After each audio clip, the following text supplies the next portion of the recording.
Hello everyone, welcome to this video series on Java Lab. So the third program in the lab is about demonstrating constructors.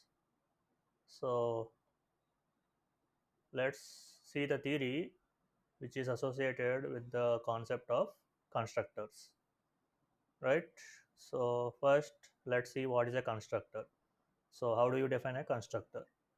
So constructor is a special method. So you already know about methods. I think all of you have already practiced the concept of classes, objects, and methods. So if you didn't practice, please practice and come back to this video. Okay, so it's a special method which has same name as class name. So this is very important. So the constructor name and the class name is same. Okay, and what is the use of a constructor is it is used to initialize the data members of a class. Okay, sorry, so here some text is missing. The data members of a class.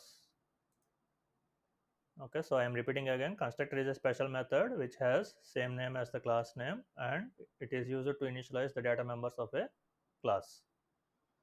Okay, so do you remember what are data members? Data members are attributes or properties. Whatever variables you declared inside the class, those things can be called as data members. Okay, right. Now what are the different characteristics of a constructor? So as I have already told you, it has the same name as the class.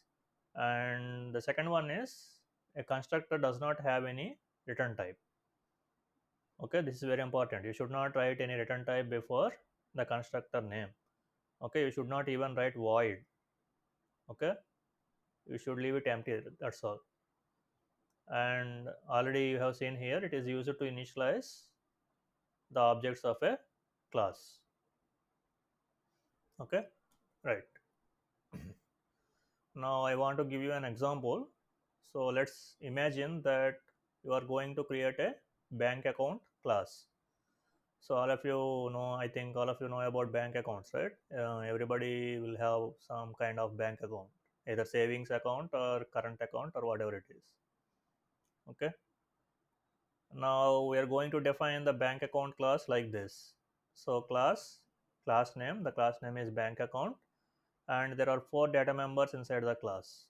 So what are the data members? Account ID, name, email, and balance.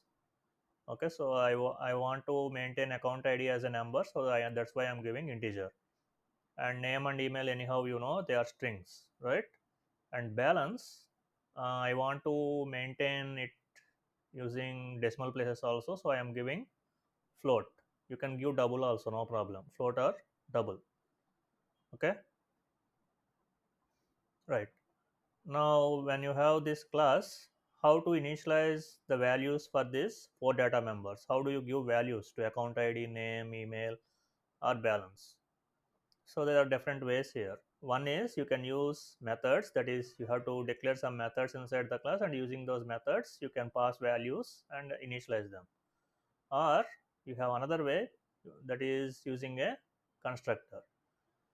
Okay, so the primary purpose of constructor is to initialize the data members of a class.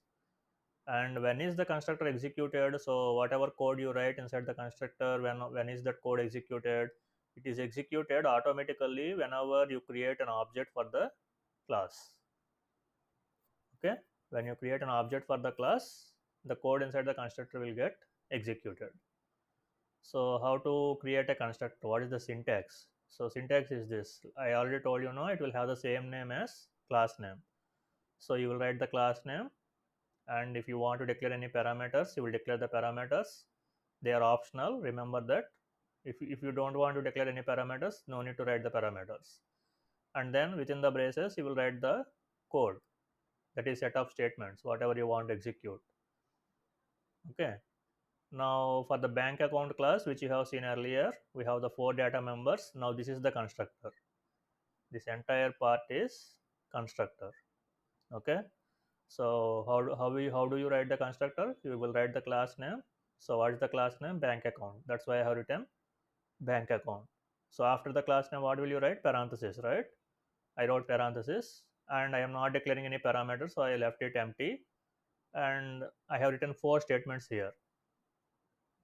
So even though you are seeing only single statement, it is a combination of 4 statements. So this is one statement, second statement, third statement, and fourth statement.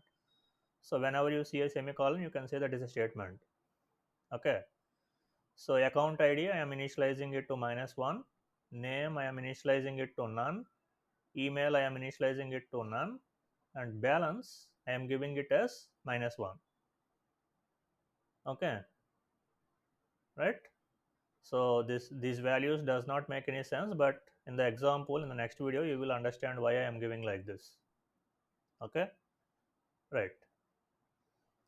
Now after seeing what is a constructor and how to create the constructor, the last thing you have to be familiar with is types of constructors.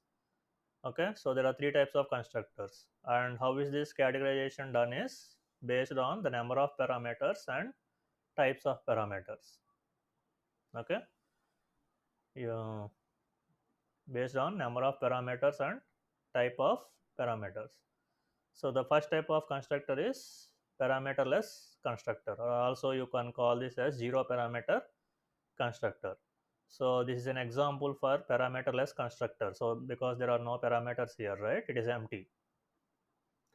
Now whenever you write one or more parameters in the parenthesis, that becomes a parameterized constructor. A constructor which is having one or more parameters, that is called as parameterized constructor. And finally, copy constructor.